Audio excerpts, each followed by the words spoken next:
서울대를 간 애들은 얼마나 맛깔나게 썼을까? 생각보다 잘 못 썼더라고요, 여러분. 여러분 안녕하세요, 민영쌤입니다. 오늘은 자소서를 털어볼 건데요. 누구의 자소서다? 내 자소서다. 제가 대학에 자소서를 제출한 지 거의 7년이 넘었더라고요. 그러니까 사실 아무리 잘 쓴 글이라도 7년이 지나서 보면 약간 흑역사를 보는 듯한 기분이 들기 마련이잖아요, 여러분. 그래서 오늘의 주제는 과연 서울대 자소서도 7년이 지나서 보면 흑역사일까입니다. 저도 제 자소서를 너무 오랜만에 보기는 하는데 오랜만에 읽어보면서 좀 재밌는 부분이 있는지 한번 같이 살펴보시고 혹시 수치스러운 부분이 있다면 저랑 같이 비웃어 주시면 될 것 같습니다. 자, 그럼 7년 전에 민영쌤 자소서를 보러 가보실까요? 고고링! 여러분, 근데 이 당시 자소서가 일단 지금의 자소서랑 많이 달라요. 세월이 많이 흘렀기 때문에 양식이 다르다는 점 조금 이해를 해주시면 좋을 것 같고, 이게 너무 길다 보니 다 읽진 않을 거고 그냥 문항별로 조금 재밌는 포인트 혹은 조금 잘 쓴 포인트 이렇게 한 단락씩만 읽어보도록 하겠습니다. 자, 일단 1번은 이 당시에도 지적 호기심에 대해 물어봅니다. 뭐 그렇게 지적 호기심이 궁금한지. 고등학교 재학기간 또는 최근 3년간 지적 호기심을 가지고 학업 능력을 향상시키기 위해 노력한 내용을 기술하시오. 서울대를 간 애들은 얼마나 맛깔나게 썼을까 궁금해하는 분들도 있을 것 같은데 생각보다 잘 못 썼더라고요, 여러분. 그래서 한번 같이 읽어볼게요. 또한 사회문화적 배경이 우리나라와는 상이한 핀란드에 열광하는 현상이 바람직하지 않다고 느껴 다큐멘터리 공부하는 인간을 보고 한국, 중국, 일본, 인도 교육을 비교하여 보고서를 작성했습니다. 이렇게 나와 있는데 일단 앞부분 맥락이 핀란드와 우리나라 교육을 비교를 해요. 그래서 핀란드에서는 막 경쟁도 안 하고 다들 행복하게 공부하니까 너무 부럽다 이런 이야기를 하고, 근데 이제 너무 서양이 우리나라와 환경이 다르다 보니 아시아 국가들을 비교하겠다 이런 이야기를 한 거죠. 근데 일단 실화인가? 이게 다큐멘터리를 보고 보고서를 썼다는데, 아니 서울대 정도 가려면 다큐멘터리가 아니라 책이나 논문 정도는 봐줘야 하는데, 일단 변명을 하자면 앞에 핀란드 부분에서는 논문을 엄청나게 많이 찾아봤고요. 약간 힘이 빠졌나 봐요. 그래서 중국, 일본, 인도는 그냥 다큐멘터리를 봤다고 아주 당당하게 써놨네요. 왜 뽑았지? 일단 계속 읽어보면 중국 학생들과 인도 학생들의 학습 동기에는 각각 국가 발전에 대한 열망과 카스트제의 불평등에 대한 극복 의지가 큰 영향을 미치고 있었습니다. 오, 나도 새로운데? 중국 학생들은 국가 발전을 위해 공부를 하고 인도 학생들은 카스트제의 불평등을 해소하기 위해 공부를 하나 보네요.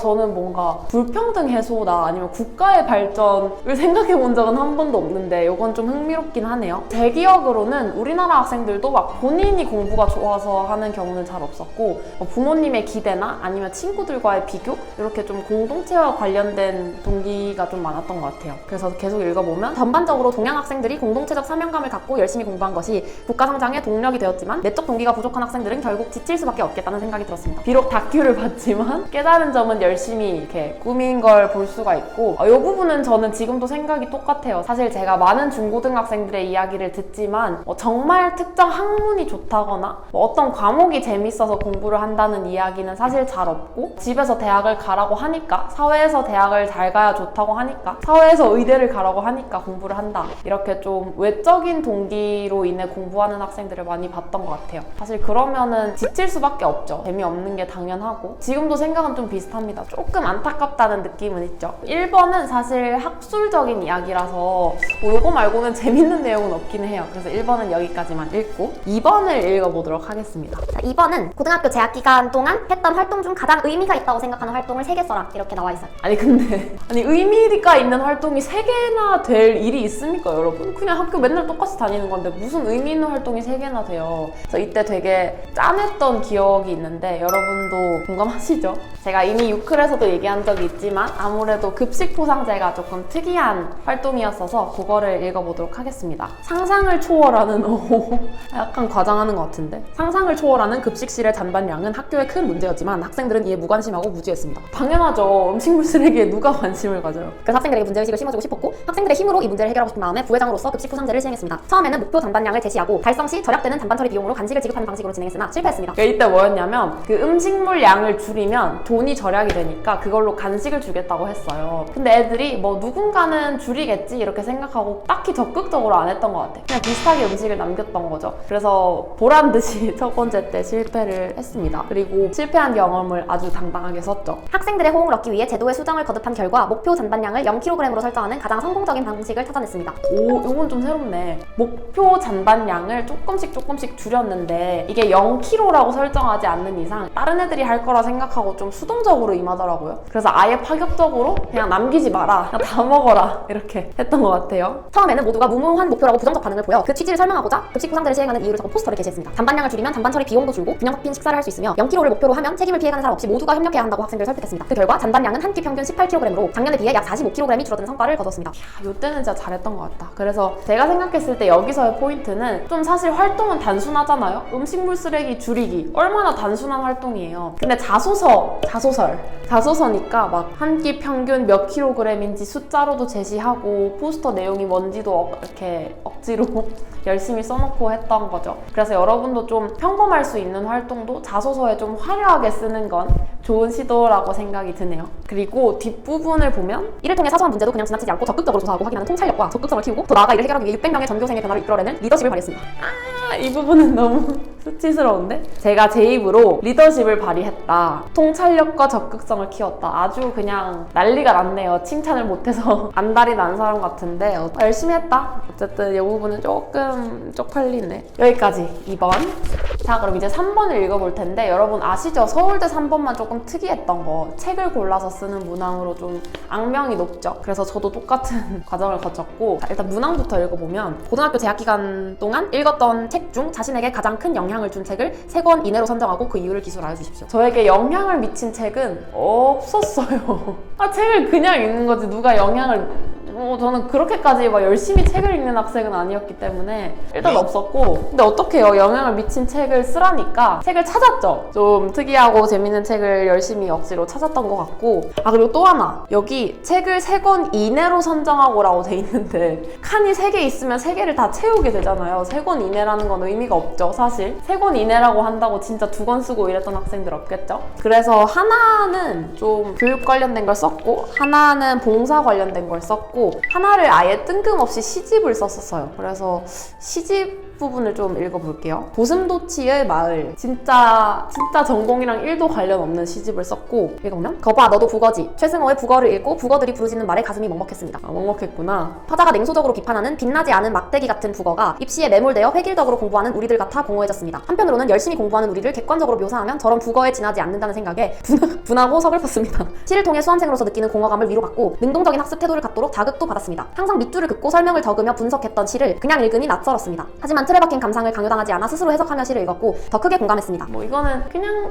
저랑 썼는데 약간 과몰입한 느낌은 있네요. 국어에 지나지 않는다는 생각에 분하고 서글펐다. 이 부분이 조금 수치심 포인트가 아닌가 싶고, 네, 어쨌든 시집을 썼던 게 조금 저한테는 나름 새로운 시도였던 것 같아요. 왜냐면 아무래도 서울대에 쓰는 자소서다 보니까 다들 되게 어려워 보이는 책들 위주로 썼었거든요. 이게 생각보다 어려운 내용이 아니더라도 교수님들이 좀 와닿게 읽으면 뽑아주시는 것 같습니다. 왜 뽑았지?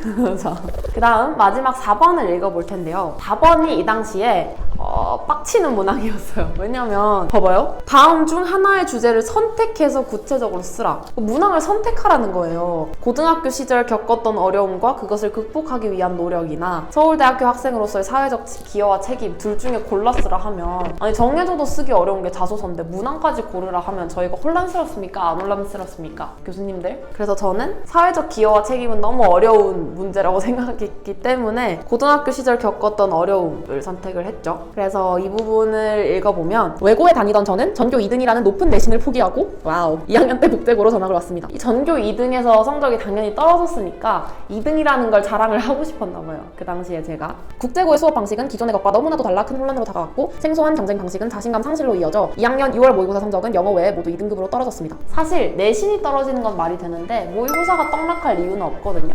근데 그냥 이때 좀 힘들었던 거죠. 38명밖에 안 되는 학생들과 경쟁하다 보니 내신도 하락했습니다. 학교 생활이 익숙한 친구들은 저의 어려움에 공감하지 못했고 조언을 구할 선배도 없었기에 저는 스스로 낯선 환경에 부딪히고 적응해야 했습니다. 약간 찐땀이 가득해.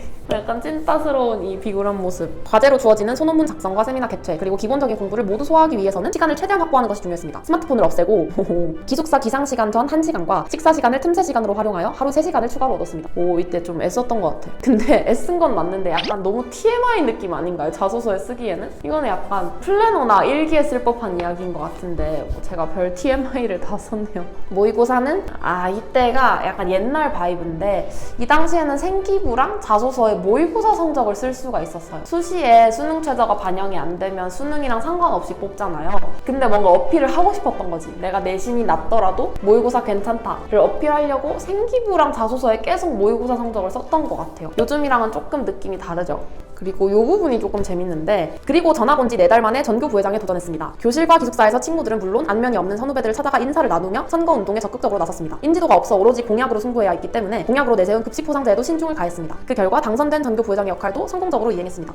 이 자기 PR도 있지 않습니다. 그러니까 찐따미로 시작을 해서 마지막엔 화려하게 나름 기승전결이 있었네요. 근데 이때 진짜 패기가 넘쳤던 것 같아요. 제가 전학 간 지 4달밖에 안 돼서 저를 모르는 사람이 거의 대다수였는데 전교 부회장에 나갔던 게 약간 좀 패기 넘치는 행동이었죠. 근데 이거 관련해서 풀 썰이 있는 게 청심에서는 혼자서 부회장 후보로 나가지 않아요. 그러니까 이게 팀으로 나가거든요. 회장 1명, 부회장 2명 이렇게 팀으로 나가서 제가 그냥 그 팀의 한 명이었던 건데 사실 저는 전교 부회장을 할 생각이 없었어요. 전혀 없었고 그냥 친구 사귀기 급급했던 그런 진짜 말도 안 되는 상황이었는데 아직도 기억나는 게 수업이 끝나고 쉬는 시간이 돼서 화장실을 가려고 교실 문을 딱 열었거든요. 근데 앞에 약간 처음 보는 남자애가 서 있는 거예요. 약간 정치인의 느낌이 나는 되게 모범생 같은 딱 쇠퇴 안경 낀 남자애 한 명이 있었는데 저를 보더니 이러는 거예요. 저를 보고 뭐지? 나 처음 보는 사람인데 뭐지? 나한테 그러는 건가? 하고 응? 이러고 봤더니 혹시 전교 부회장 할 생각 없냐고 그냥 다짜고짜 그래서 무슨 말이야? 했더니 자기가 전교 회장을 나가려고 하는데 동네반 전교 부회장으로 너랑 같이 하면 좋을 것 같다고 그래서 그때 처음 보는 애한테 약간 제안을 받았죠. 근데 저는 또 약간 관종이었으니까 생각해볼게 하고 그때 바로 한다고 했던 것 같아요. 처음 보는 회장, 부회장 후보 남자애들이랑 이제 친해지면서 공약 짜면서 막 그렇게 했었죠. 근데 이제 돌이켜보면 그 친구들이 청심 중학교 때도 회장을 했던 친구들이래요. 그래서 이제 고등학교 때 또 하려고 하니까 나름 이제 2번을 하는 거잖아요. 그러니까 너무 고인물의 이미지가 강했던 거죠. 그래서 나름 당선을 위해 뉴페이스가 정치적으로 필요했고 제가 전학까지 왔으니까 뉴페이스로서 너무 적격이라 그래서 저한테 아마 제안을 하지 않았을까 하는 생각이 듭니다. 저도 이득이죠. 자소서에까지 썼으니까. 자, 어쨌든 이렇게 해서 저의 자소서를 한번 읽어봤고요. 7년이 지나고 읽어보니까 사실 잘 썼다는 느낌은 생각보단 없고 그냥 좀 되게 열정적이었구나. 되게 내신 떨어진 거를 만회하고 변명하고 싶었구나 그런 느낌이 조금 드네요. 어쨌거나 여러분도 지금 한창 자소서를 쓰거나 마무리하고 있을 텐데 남은 시간 조금만 더 신경 써서 좋은 자소서 대학에 제출하시길 바랍니다. 자, 그러면 저희는 다음 영상에서 만나요. 안녕.